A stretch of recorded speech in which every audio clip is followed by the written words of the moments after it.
Pro Group Management. Workers' comp that works for you. Welcome to Nevada Newsmakers. Today, he's the boss of Assembly Judiciary, and whatever happened to the Hispanic vote? Ray Hagar has the rundown.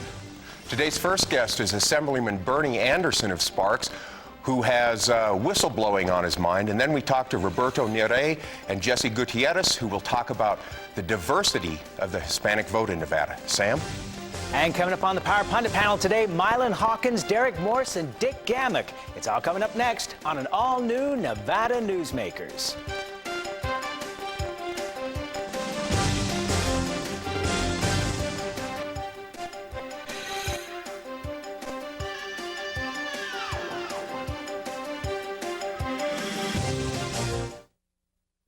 This is Nevada Newsmakers.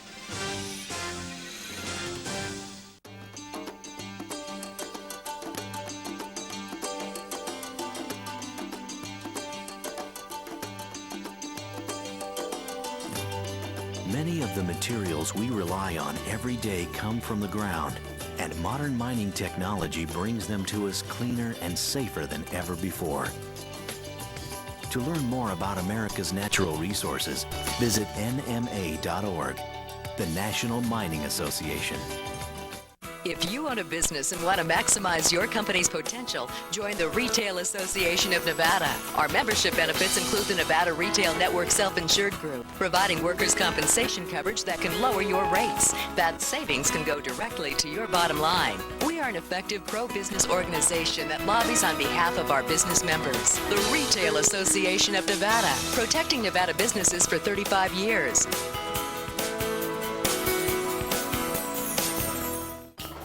Where do I want to go?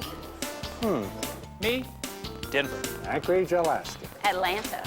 Vancouver. Chicago. We can help you get where you need to be or want to be. Reno Tahoe International Airport. Anytime, any place, anywhere. Anywhere? Minneapolis. St. Paul. Over 170 daily flights, non-stop service to 19 cities and connections everywhere else. Reno Tahoe International Airport, dedicated to moving you. Jupiter. When you need a new employee, how can you be sure who you're really hiring? A background investigation by Employer Links will uncover criminal records, verify the applicant's education, check their credit history and Social Security verification. An investigation will research professional licenses and driver's licenses and let you know why they're unemployed. Hiring the right person shouldn't be a gamble. Call Employer Links. Employer Links, protecting your investment. This is Nevada Newsmakers with host Sam Shad, a no-holds-barred political forum. Now, from the Nevada Newsmakers broadcast headquarters, here is Sam Shad. And we welcome to the program the chairman of Assembly Judiciary, Bernie Anderson. Welcome, Bernie. Morning. How are you this morning, Sam? Morning, Bernie. Morning, Ray. Bernie, to kick things off, I wanted to ask you, we talked before earlier about you were going to introduce some legislation about whistleblowers, because in the last year, whistleblowers have really taken a beating in Nevada. Could you maybe elaborate? Indeed, we are going to pursue some stronger protections for public employees who engage in whistleblowing. You know, they work for the public, and when politicians or other elected bodies get in the way of them doing their job, they need some level of protections when they come forward in the best public interest. And we need to make sure that they're not fearful. Now, we've seen here in two different instances, once before the Board of Regents, where this has happened, early in this session, or right after our last session, and then recently here with the state comptroller, again, in the impeachment process. So I think there's some legitimate concerns and some things that we need to do. Well, Bernie, I think there's even more problems with whistleblowers. Look at the Anaconda Copper Pit out in Yarrington. The whistleblower there was fired. We also have the issue of Dr. Hussein up at the university whistleblowing about the death of the sheep on the UNR farms. Right.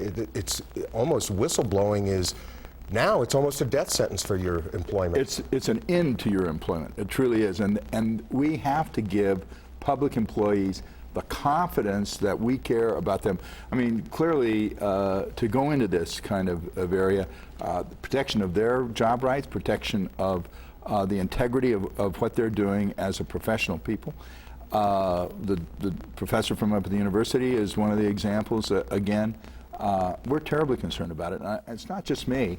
There are several of us who wanted to pursue this particular piece of legislation, so we have high hopes for it. Okay. Let's talk about the impeachment. The Assembly votes out the articles of impeachment. Yes. The Senate essentially goes down in flames. Right. What were your thoughts on that? Well, of course, there are two different bodies with two different responsibilities. The first, the Assembly has a responsibility of saying, is there a legitimate issue for us to bring to the Senate?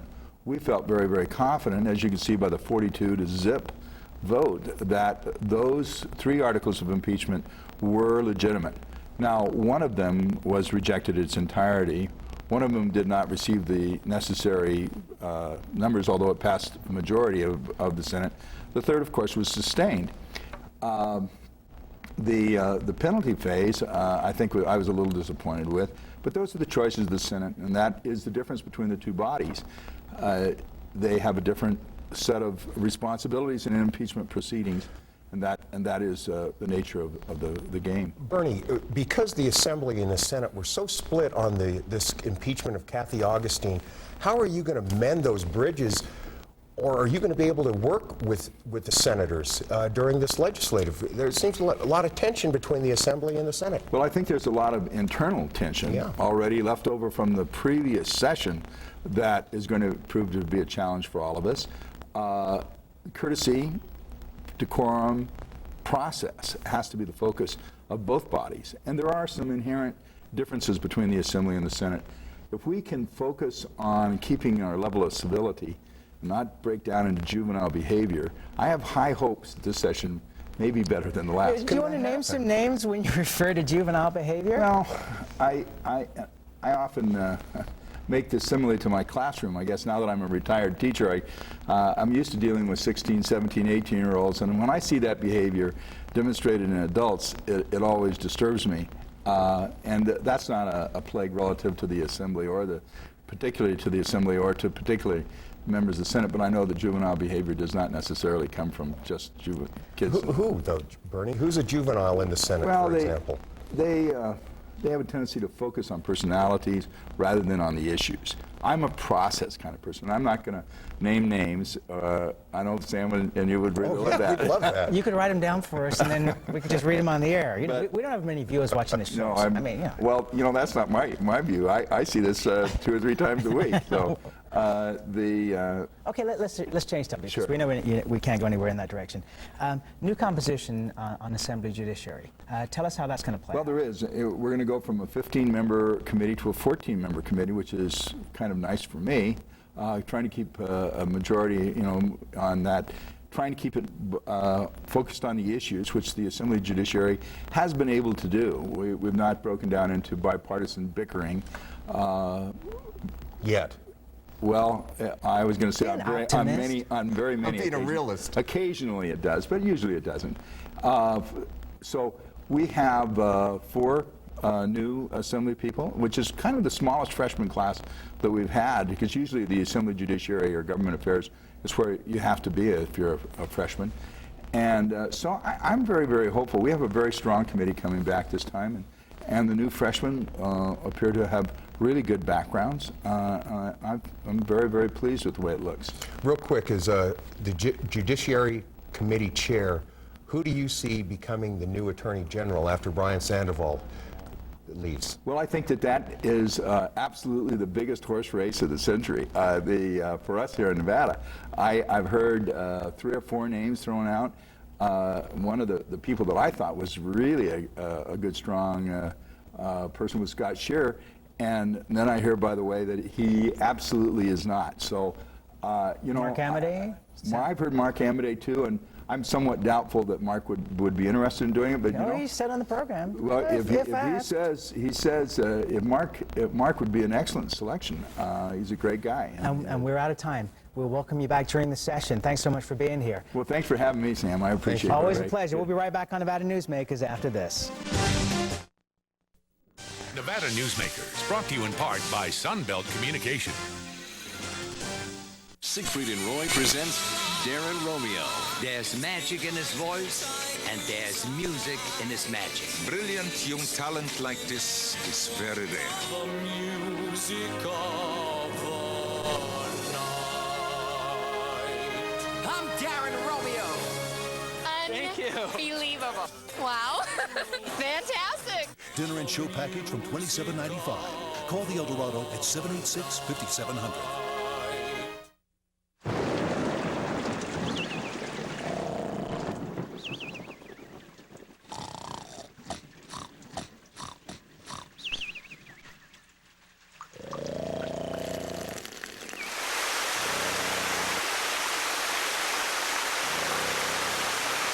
For a hole in your roof or a whole new roof, Ken Dillon, owner of Van Dyne Roofing, can get it fixed with his eyes closed. Something spectacular has taken wing not far from Reno or Lake Tahoe, and never far from your mind. An escape of fine dining and legendary golf. Introducing the resort at Red Hawk. And at the center of it all, we've feathered our nest with new villas that have elevated Red Hawk to the status of a premier resort. The Resort at Red Hawk, a beautiful new arrival in northern Nevada.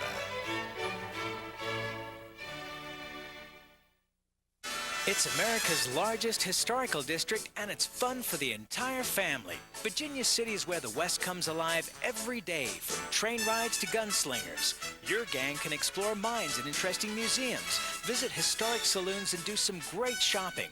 Virginia City is the ultimate in family entertainment, and it's very affordable. Come up and stay overnight in our hotels, motels, and RV park. Virginia City, the Wild West at its best. And now, back to Nevada Newsmakers with Sam Shad.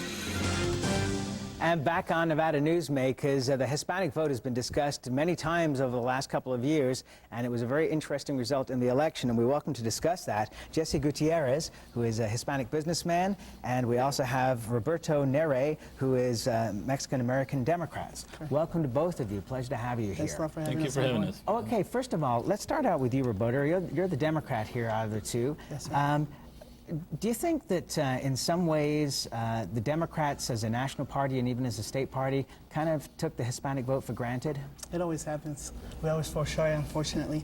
But you know what? We're moving ahead. We're moving forward, and I guess that's what's important. In the year 2000, when Gore lost to Bush, 8 million Latinos voted. In 2004, 10 million voted. So it's just a matter of time before they realize that we're going to be a powerful voting bloc. Jesse, let me ask you something. During voter registration sponsored by Ahora newspaper, I was told that most first-generation Mexican Americans go Democratic, but as they go into second generation, third generation, they tend more to register as Republicans. And what is the reason for this? I think what has happened is that, like I was, my parents were always Democrat, so therefore you will be a Democrat, or you're voting Democrat, because there's no other information out there as to what's going on. Once you get into the second and third generations, you start getting into your own businesses, you start seeing what the tax structures are all about, you start getting more educated about what your values are or were, and so you start associating them more with the issues of who you truly are and who you believe and what you believe. And so most people think that the Latinos would like to be dependent on government resources or programs, and that's the farthest thing from the truth.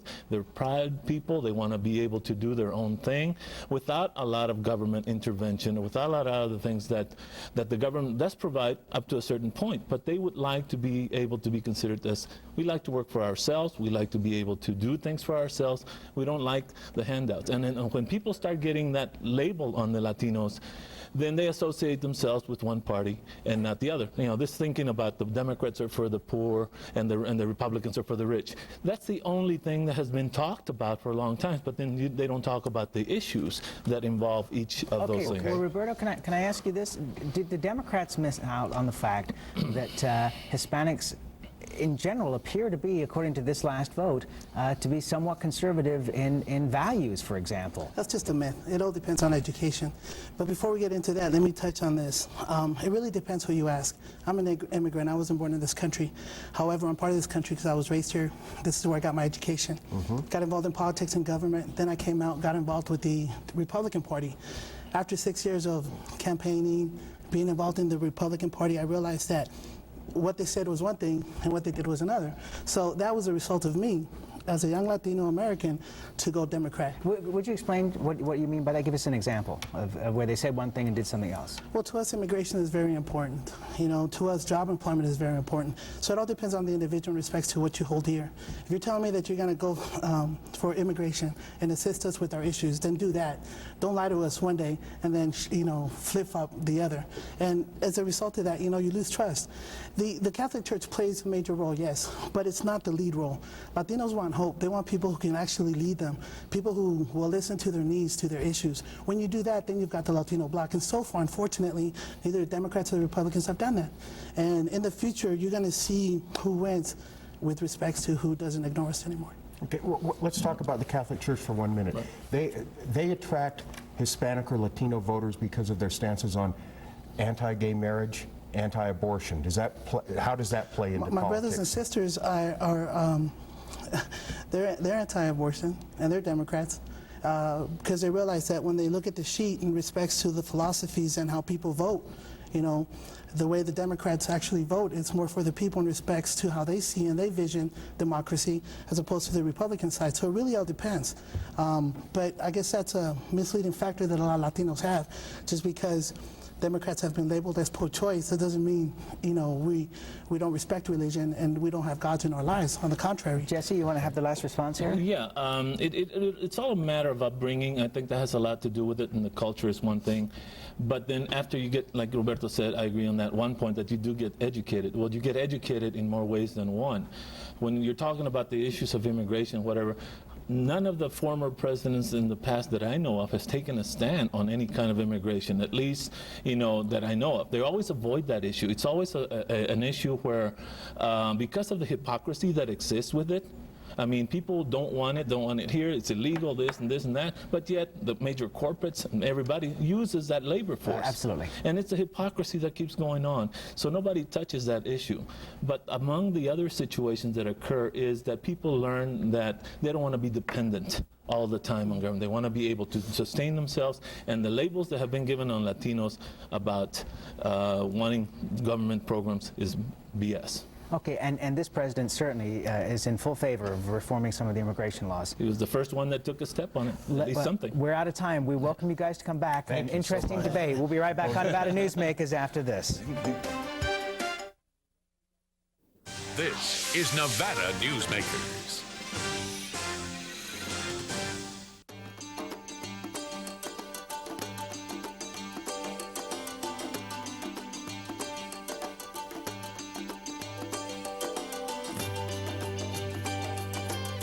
Thanks to an ongoing commitment by America's mining companies, more than 2 million acres already have been reclaimed. To learn more about reclamation or other aspects of mining, visit nma.org, the National Mining Association. So, who do you use for workers' comp? Pro Group Management. Ah, I've heard some good things about them. Oh, you bet. Employee background checks, safety training, claim seminars. Oh, and here's the great part. If you have an issue, they work for you, not against you. Sounds perfect. And expensive. Well, that's the best part. They saved me 30%. I've heard they saved others 50%. Works for me. Pro Group Management. Finally, workers' comp that works for you. If you own a business and want to maximize your company's potential, join the Retail Association of Nevada. Our membership benefits include the Nevada Retail Network Self-Insured Group, providing workers' compensation coverage that can lower your rates. That savings can go directly to your bottom line. We are an effective pro-business organization that lobbies on behalf of our business members. The Retail Association of Nevada, protecting Nevada businesses for 35 years. Siegfried and Roy presents Darren Romeo. There's magic in his voice, and there's music in his magic. Brilliant young talent like this is very rare. The music of the night. I'm Darren Romeo. Thank you. Unbelievable. Wow. Fantastic. Dinner and show package from $27.95. Call the Eldorado at 786-5700.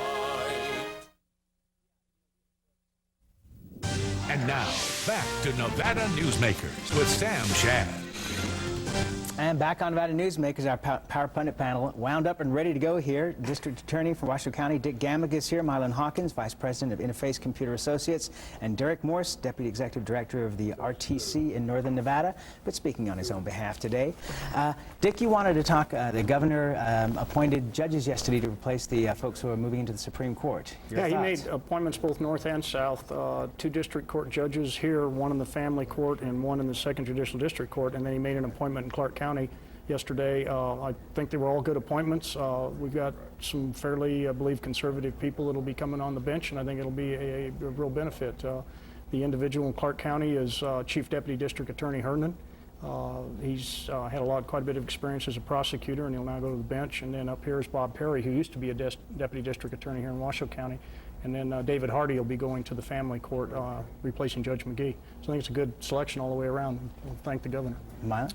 Well, I like the 2 gentlemen that are going into the higher court. I think that was a better choice with Myra Sheehan for the family court, given her experience as against the experience. But you know what, that race is over. I think, oh, yes. I think we can move on. I think we can move on. Let's not fight 2004. But no, but what please. I'm saying is that in terms of choosing an individual with experience past that race, credentially, I think she had it all over the other candidates. That's just my personal opinion.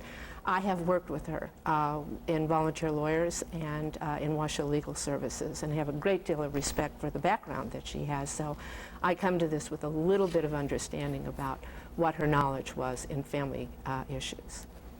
Okay, Derek, you have thoughts on this? I was just going to say amen. Maybe the federal government can take a leaf out of our book and appoint the federal judges for all those vacancies a lot faster. I mean, there's huge backlogs in the courts, and it's not getting any better the longer we put off. I know there's all the politics involving. You know, Senator Reid would disagree with you. You know, he would say that only 10 of the federal nominations have been turned down, and those have been resubmitted again, despite his fact that he wanted to offer to make. And he's going to turn them down again. The Democrats will filibuster against those candidates again. I don't see them getting it. They didn't get in last time. They're not going to get in this time. We asked Bernie the question, Dick, do you hear any, we know that you're not running for AG. Do you hear any news sources of talent for that position now? I've, in addition to Mark Amadei, which he just moved into a new law firm, so I haven't talked to Mark. I don't know if he's even looking at We this. did. He said he's very happy with his new job, but if the governor were to call. Yeah. Okay, and maybe that's the way he'll go. But you also looking at Rue Goodnow, who is an attorney here in Reno, is kind of looking at it. I don't know if he'll make a decision to go. And then I heard about an attorney down in Clark County who has been a deputy U.S. attorney and a deputy prosecutor and done some other things that may be looking at it too. But the field is real short. You're coming in right in the middle of a session. You've got about a year till election. You got a statewide office to take on a statewide election. I mean, there's just a whole lot of challenges to anybody that takes that position at this time. Mm-hmm. I would agree with you on that. Wait a minute. Whoa. Mylan agreed with me. Mark it down. Absolutely. Follow the Roman Empire. Yeah, well, Ray, you had some comments on Clay Jenkinson's appearance yesterday. Clay Jenkinson likened the Bush administration almost to the, going back to history, is the beginning of the decline of the Roman Empire, beginning of the decline of the American Empire. You look at futuristic projections 30 years away, we're going to be sharing power with India, with China, with Germany. Is this the beginning of the end, of the long end of the... We're getting beat, we're fighting terrorists, just like the Romans fought Germanic tribes. Beginning of the end, no. One thing I listened to in this last interview, though, was the only word I heard consistently was Latino. I never heard American. And if they're voting, if Latino or German or Irish or whatever ethnicity is voting in this country, they are Americans. That's one thing that's got to change, is everybody that's in this country that is a citizen needs to look at themselves as American first, and then their culture and their ethnicity and everything else. If that doesn't happen, we're going to have some splits in this country. I absolutely agree with you. And I think that's very true too. But I think what Clay was referring to is the fact that the CIA, he was referring to a CIA report that shows India and China moving into the forefront. If we as a nation do not start paying attention to that, yes, we are very likely to go into decline, because the buying power of China is going to be much greater than the buying power of the United States. I'll bring up an interesting analogy, because I agree with you. Obviously, China and India are making big inroads. They're buying up power, their electricity, cement, steel, you name it. You name it, they got it. But, you know, when Walmart comes into a marketplace, they're always looked at as the giant killer, and businesses become terrified. But there are other companies that offer courses in how, when a Walmart comes in, do you work with them and their position in the community to actually become better and be more successful? Sam, don't you think, that's what America has to do. Don't you think we can. need to build bigger bridges with our partner to the north and our partners all the way down south to create a very powerful, unified buying bloc like Europe has done? We tried that with NAFTA. Right. North America. Yes, North America, you know, Canada, Mexico. We need to start really working in consolidating some of the issues that we have across our borders. It's not easy. Derek, you know, there's just so many issues here, you know, that we're kind of dancing around and everything. But I think one of the issues that we're looking at in this country is that we talk the talk, we don't walk the talk in terms of a cohesive national policy and how to compete economically in the world market. Taking the lead in some of the technologies. I mean, we talk about the hydrogen economy. Europe is so far ahead of us technically and politically because they've got some cohesive programs going there that we talk all the stuff. We don't really do it. You know, we have a tendency to spread the money around to make everyone happy. But isn't it private enterprise that has to do this? Isn't that where the power of this company and the educational system has to do it. We're in decline there. I think it's a big mistake to think that some of these issues can be solved solely by private industry, and I think we're going down that path, and we have only to look at the European experience to see that there's got to be a partnership and that there is a role for government in those things to focus and coordinate some of those programs, and we're not doing it. Look what's happening with the Airbus. We're out of time. You made a great point there. We're out of time. We'll be right back on Nevada Newsmakers. This is Nevada Newsmakers. Where do I want to go? Me? Denver. Anchorage, Alaska. Atlanta. Vancouver. Chicago. We can help you get where you need to be or want to be. Reno Tahoe International Airport. Anytime, any place, anywhere. Anywhere? Minneapolis. St. Paul. Over 170 daily flights, non-stop service to 19 cities and connections everywhere else. Reno Tahoe International Airport, dedicated to moving you. Jupiter. When you need a new employee, how can you be sure who you're really hiring? A background investigation by Employer Links will uncover criminal records, verify the applicant's education, check their credit history and Social Security verification. An investigation will research professional licenses and driver's licenses and let you know why they're unemployed. Hiring the right person shouldn't be a gamble. Call Employer Links. Employer Links, protecting your investment. If you're watching this show on KRNV News 4, our Inauguration Day show will be running a little bit later. It'll be right after the Inauguration Day coverage. And who's the guest for that show? Well, Sam, we have Senate Majority Leader Bill Washoe of Reno. We'll see you then. Okay, thank you.